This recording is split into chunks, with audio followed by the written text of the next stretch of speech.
സുഹൃത്തുക്കളെ എല്ലാവർക്കും നമ്മുടെ പുതിയവിലേക്ക് സ്വാഗതം. ഇന്ന് അതായത് ജനുവരി 22 റിലീസാവാൻ പോകുന്ന ഒരു ചിത്രമുണ്ട്.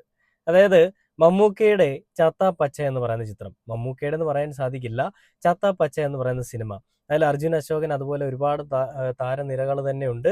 അതിൽ ക്യാമിയോ റോളിൽ മമ്മൂക്കയാണോ മോഹൻലാലാണോ സൽമാനാണോ എത്തുന്നതെന്നുള്ള ചോദ്യങ്ങളിലാണ് ഇന്ന് സോഷ്യൽ മീഡിയ മുഴുവനും നിൽക്കുന്നത്. അപ്പൊ അങ്ങനെയുള്ള ചോദ്യങ്ങളിൽ ആ സിനിമയുടെ അണിയറ പ്രവർത്തകരും അർജുൻ അശോകൻ അടക്കം ആ സിനിമയുടെ സംവിധായകനടക്കം അതിൽ അഭിനയിച്ചിരിക്കുന്ന എല്ലാ ആളുകളും മാധ്യമങ്ങൾ ചോദിക്കുന്ന ചോദ്യങ്ങളിൽ നിന്ന് കുതറി രക്ഷപ്പെട്ടുകൊണ്ടിരിക്കുകയാണ്. അവർക്ക് ആർക്കും ഉത്തരം പറയാനില്ല. ആരാണ് അതിൽ ക്യാമിയോ റോളിൽ വരുന്നതെന്നും അതിൽ ആരാണ് അഭിനയിക്കാൻ പോകുന്നതെന്നും എന്താണ് ആ സിനിമയിൽ നടക്കാൻ പോകുന്നതെന്നും ആരാണ് വോൾട്ടർ എന്നും ഒന്നും ഇവർ പറയുന്നില്ല. സസ്പെൻസോട് കൂടി തന്നെ ആ സിനിമ അവരിപ്പോഴും വെച്ചിരിക്കുകയാണ്. നാളെ സിനിമ റിലീസിന് വരുമ്പോൾ ഞാൻ കഴിഞ്ഞ ദിവസം ഒരു വീഡിയോയിൽ പറഞ്ഞു, ഏതൊരു പടം ഇറങ്ങിയാലും ആദ്യമേ കാണാൻ പറ്റാത്തൊരു ഹതഭാഗ്യനാണ് ഞാനെന്നുള്ളത്. ആ ഹതഭാഗ്യത്തരം ഞാൻ അങ്ങ് തിരുത്തുകയാണ്. ഈ ഒരു ചിത്രം, ഈ ചത്താ പച്ച എന്ന് പറയുന്ന സിനിമ, ആ സിനിമ ഞാനും ബുക്ക് ചെയ്തിട്ടുണ്ട്. 7 മണിക്കാണ് ആ സിനിമ, ഈവനിങ്. ആ സിനിമ കണ്ടതിന് ശേഷം ഉടനെ തന്നെ എന്താണ് ആ സിനിമ, എങ്ങനെയാണ് ആ സിനിമ എന്നുള്ള റിവ്യൂ ഞാൻ നിങ്ങളെ അറിയിക്കുന്നതായിരിക്കും. എന്ത് തന്നെയാണെങ്കിലും ഞാനത് ബുക്ക് ചെയ്യാനുള്ള പ്രധാന കാരണം, ഞാൻ അങ്ങനെ ഹതഭാഗ്യനാണെന്ന് പറയുമ്പോഴും എല്ലാ സിനിമയും കാണണമെന്ന് ആഗ്രഹം ഉണ്ടെങ്കിലും ഞാൻ അങ്ങനെ ബുക്ക് ചെയ്യാറില്ല. എല്ലാം കണ്ട് ഒരാഴ്ച 2 ആഴ്ച കഴിയുമ്പോഴത്തേക്കും ഞാൻ ബുക്ക് ചെയ്യാറുള്ളത്. അപ്പോൾ ഇത്തവണ ഞാൻ ആദ്യമേ ബുക്ക് ചെയ്തു. എന്തെന്ന് വെച്ച് കഴിഞ്ഞാൽ ആ ഒരു സ്റ്റില്ല് കണ്ടിട്ടാണ്, ഇങ്ങനെ നിൽക്കുന്ന ഒരു സ്റ്റില്ല്, വോൾട്ടറിന്റെ പിള്ളേരെ തൊടുന്നോടാ എന്നുള്ളൊരു ചോദ്യവും ആ ഒരു സ്റ്റില്ലും കണ്ടതുകൊണ്ട് മാത്രമാണ് ബുക്ക് ചെയ്തത്. എനിക്കറിയാം ആ സിനിമ എന്നെ പോലെ തന്നെ ബുക്ക് ചെയ്തിട്ടുള്ള ഒരുപാട് ആളുകളുണ്ട്. അതിൽ മമ്മൂക്ക വരുന്നുണ്ട്, മലയാളത്തിന്റെ ഇതിഹാസം വരുന്നുണ്ടെന്നുള്ളൊരു ആ ഒരു കാര്യത്തിൽ, ആ ഒരു തീരുമാനത്തിലാണ് എല്ലാവരും ബുക്ക് ചെയ്തിരിക്കുന്നത് എനിക്കറിയാം. എന്തായാലും ചമ്മുവാണെങ്കിൽ ഒരുമിച്ച് ചമ്മാം, ചമ്മയില്ലെങ്കിൽ നമുക്ക് ഒരുമിച്ച് നിന്ന് എൻജോയ് ചെയ്യാം. എന്താണെങ്കിലും അതിൽ മമ്മൂക്ക ഉണ്ടെന്നുള്ളൊരു കാര്യം ഏകദേശമൊക്കെ ഉറപ്പായിട്ടുണ്ട്. അതിലെ സംവിധായകൻ ഈ കഴിഞ്ഞ ദിവസം മാധ്യമങ്ങൾ അല്ലെങ്കിൽ ഇന്റർവ്യൂവിൽ ചോദിക്കുന്ന സമയത്ത് ഈ സിനിമയിൽ മമ്മൂക്ക ഉണ്ടോ എന്ന് ചോദിക്കുമ്പോൾ അവിടെയും ഇവിടെയും തൊടാതെ പെട്ടെന്ന് രക്ഷപ്പെട്ടൊരു കാര്യം പറയുന്നുണ്ട്. അപ്പൊ അതിലും പിന്നെ ഞാൻ ചില പോസ്റ്റുകളിൽ കണ്ടൊരു കാര്യം കൂടി നിങ്ങളെ എന്തായാലും കാണിക്കുന്നുണ്ട്. അപ്പൊ നമുക്ക് ആ സംവിധായകൻ എന്താണ് പറയുന്നത് ആദ്യം ഒന്ന് കണ്ടു നോക്കാം. ഇത് എന്റെ അടുത്ത ഒരു സുഹൃത്തുമുണ്ട്. അദ്ദേഹം ആക്ച്വലി ആരെ പറ്റി പറഞ്ഞത് എനിക്കും പുള്ളി മനസ്സിലായിട്ടില്ല. ആരെയോ പറ്റി ഞാൻ എനിക്ക് മനസ്സിലായില്ല. അത് ഞാനും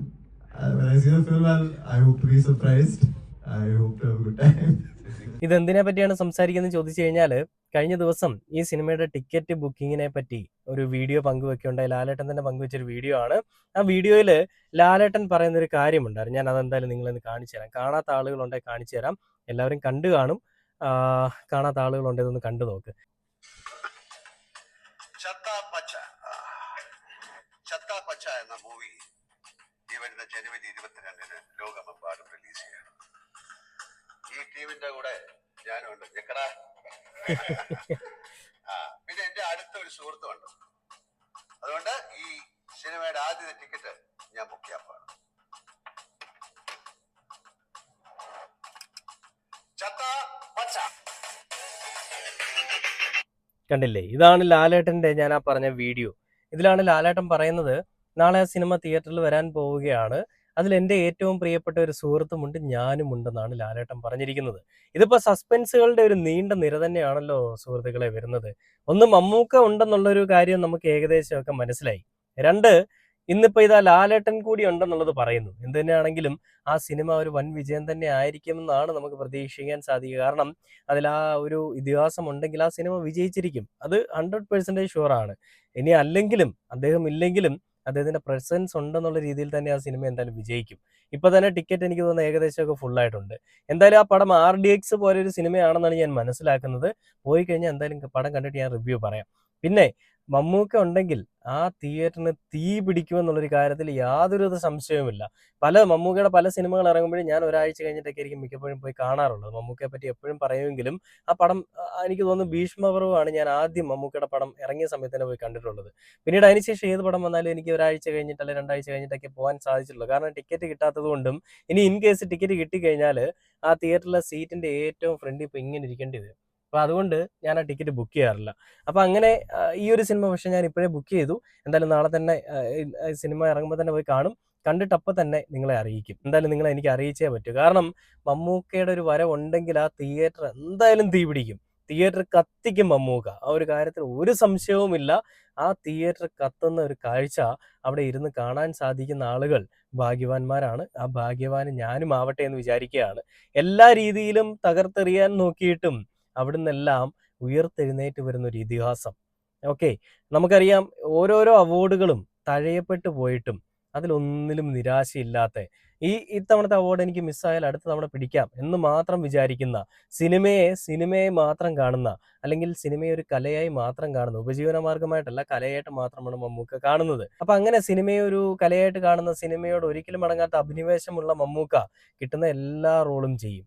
അത് നെഗറ്റീവ് ആയിക്കോട്ടെ, നായകനായിക്കോട്ടെ, വില്ലനായിക്കോട്ടെ, എത്രയും സൈക്കോ ആയിക്കോട്ടെ, എന്തുമായിക്കോട്ടെ, ഒരു ഭ്രാന്തനായിട്ട് വേണമെങ്കിലും അഭിനയിക്കാൻ അദ്ദേഹം തയ്യാറാണ്. കാരണം അദ്ദേഹത്തിന്റെ സിനിമയോടെന്ന് പറഞ്ഞു കഴിഞ്ഞാൽ വലിയ, ഒരിക്കലും അടങ്ങാത്ത അഭിനിവേശമാണ്. നമ്മൾ പലപ്പോഴും പറഞ്ഞിട്ടുള്ളതാണ്. സിനിമയോട് അങ്ങേയറ്റം ഭ്രാന്തുള്ള, സിനിമ എനിക്കാണ് വേണ്ടത്, എന്നെ അല്ല സിനിമയ്ക്ക് വേണ്ടതെന്ന് മനസ്സിലാക്കുന്ന, അല്ലെങ്കിൽ അങ്ങനെയാണ് സിനിമാ ലോകം എന്നറിയാവുന്ന ഒരു മനുഷ്യൻ. അതുകൊണ്ട് തന്നെയും ഒരു സിനിമ ചെയ്ത് അടുത്തൊരു സിനിമ കിട്ടാതിരുന്നു കഴിഞ്ഞാൽ അതിൽ നിരാശപ്പെടേണ്ട ആവശ്യകതയില്ല. കാരണം സിനിമയ്ക്ക് അദ്ദേഹത്തിനെ അല്ല ആവശ്യം, അദ്ദേഹത്തിന്റെ സിനിമയാണ് ആവശ്യമെന്നാണ് അദ്ദേഹം പറയുന്നത്. അങ്ങനെ ആയിരുന്നു മുൻപ്. എന്നാൽ ഇന്ന് മലയാള സിനിമയ്ക്ക് മമ്മൂക്കയാണ് ആവശ്യം. മോഹൻലാലിന്റെ സിനിമകൾ വിജയിക്കുന്നതിനേക്കാൾ അപ്പുറം, മോഹൻലാൽ എന്ന് പറയുന്ന ഒരു മനുഷ്യനെ ജനങ്ങൾ നെഞ്ചേറ്റുന്നതിനേക്കാൾ അപ്പുറം ഒരു 100 ഇരട്ടി അല്ലെങ്കിൽ ഒരു 10,000 ഇരട്ടി കേരളത്തിലെ ജനങ്ങൾ മമ്മൂക്കയെ സ്നേഹിക്കുന്നുണ്ട്. അത് മമ്മൂക്ക സിനിമയിൽ വന്നതുകൊണ്ട് മാത്രമാണെന്ന് ആരോടും ഞാൻ പറയുന്നില്ല. അങ്ങനെയല്ല. മമ്മൂക്കയുടെ ആ ഒരു വാല്യൂ എന്താണെന്ന് അറിയാവുന്ന, മമ്മൂക്കയുടെ ഉള്ളിലുള്ള മനുഷ്യൻ എന്താണെന്ന് അറിയാവുന്ന, മമ്മൂക്കയുടെ മനുഷ്യ സ്നേഹം എന്താണെന്ന് അറിയാവുന്ന അങ്ങനെയുള്ള ആളുകളാണ് മമ്മൂക്കയെ സ്നേഹിക്കുന്നത്. നമുക്കറിയാം, പല സമയങ്ങളിലും നമ്മുടെ കേരളത്തിൽ പല മഹാമാരികൾ ആഞ്ഞടിച്ച സമയത്തും എല്ലാവർക്കും ഒരു കൈത്താങ്ങായിട്ട് വന്നിട്ടുള്ളത് മമ്മൂക്കയും മമ്മൂക്കയുടെ ഫൗണ്ടേഷനുമാണ്. അപ്പൊ അങ്ങനെ അന്ന് തൊട്ട് ഇന്ന് വരെയും എല്ലാ കാര്യങ്ങളും വ്യക്തമായിട്ട് നോക്കുകയും കണ്ടും ചെയ്യുന്ന നമ്മുടെ എല്ലാവരുടെയും ഒരു വലിയേട്ടനായി തന്നെ മമ്മൂക്ക തുടരുകയാണ്. അത് സിനിമാ രംഗത്തുള്ളവരുടെ മാത്രമല്ല, നമ്മളടക്കം, സിനിമാ പ്രേമികളടക്കം മമ്മൂക്കയെ സ്നേഹിക്കുന്ന എല്ലാ ആളുകളുടെയും ഒരു വലിയേട്ടൻ തന്നെയാണ് മമ്മൂക്ക. ഈ 74 വയസ്സിലും, എപ്പോഴും ഞാൻ 74 വയസ്സെന്ന് പറയുന്നുണ്ട്, പക്ഷേ പ്രായം അല്ലെങ്കിൽ age is just A number എന്ന് പലപ്പോഴും പറയുമെങ്കിലും അങ്ങനെ വെറുതെ അങ്ങ് പറഞ്ഞു വിടാൻ സാധിക്കുന്ന ഒരു കാര്യമാണോ അത്? 74 വയസ്സിൽ നമുക്കറിയാം 50 വയസ്സ് കഴിഞ്ഞാൽ പിന്നെ എങ്ങനെ എഴയാണ്. 30 വയസ്സ് എനിക്ക് തന്നെ എണീറ്റ് നടക്കാൻ വയ്യ. അപ്പോൾ 30 വയസ്സല്ല കേട്ടോ, 27 വയസ്സേ ഉള്ളൂ. അപ്പോൾ അതൊരു അതിശയോക്തി പറഞ്ഞതാണ്. അപ്പോൾ അങ്ങനെ ഓരോ പ്രായത്തിൽ 30 വയസ്സായിട്ടുള്ള ആളുകൾക്ക് പോലും ഇപ്പോഴും കുനിഞ്ഞു നിന്നൊരു സാധനം എടുക്കാൻ പറ്റാത്തപ്പോൾ മമ്മൂക്ക ഈ 74-ാമത്തെ വയസ്സിൽ കാണിച്ചു കൂട്ടുന്ന ഓരോ പരാക്രമങ്ങളൊക്കെ സിനിമയ്ക്ക് വേണ്ടിയിട്ട് ഭ്രാന്തമായിട്ട് എന്തും ചെയ്യും. അതിന് ഫൈറ്റ് സീൻ ആയിക്കോട്ടെ, എന്തും ആയിക്കോട്ടെ, അതെല്ലാം അയാളുടെ കയ്യിൽ ഭദ്രമാണ്. ഒരു കയ്യിലേക്ക്, അതായത് നമ്മൾ ഈ ലുലുമാളിൽ എന്തിനാണ് സാധനം മേടിക്കാൻ പോകുന്നത്? എല്ലാം അവിടെ കിട്ടും അല്ലേ? അതിന് നമുക്ക് വേറെ സ്ഥലത്തേക്ക് ഇപ്പം പച്ചക്കറി മേടിച്ചിട്ട് പുറത്ത് പോയിട്ട് വേറെ സാധനം മേടിക്കുക, അങ്ങനെ ഒരു ബുദ്ധിമുട്ടില്ല എന്ന് പറയുന്ന പോലെയാണ് മമ്മൂക്ക. ഒരു കഥ നിങ്ങളുടെ കയ്യിലുണ്ടോ, ആ കഥയുമായിട്ട് മമ്മൂക്കയുടെ അടുത്ത് പോയി കഴിഞ്ഞാൽ ആ കഥയ്ക്ക് വേണ്ടുന്ന കഥാപാത്രത്തിനെ അപ്പം തന്നെ അവിടെ വെച്ചൊരു രൂപമാറ്റം വരുത്തി തൻ്റെ ശരീരത്തിലേക്ക് ആവാഹിച്ച് നിങ്ങൾക്ക് മുൻപിലേക്ക് അങ്ങോട്ട് ഇട്ട് തരും. പിന്നെ ആ കഥ കേൾക്കുന്നത് മമ്മൂക്ക ആയിരിക്കത്തില്ല, ആ കഥാപാത്രമായിരിക്കും.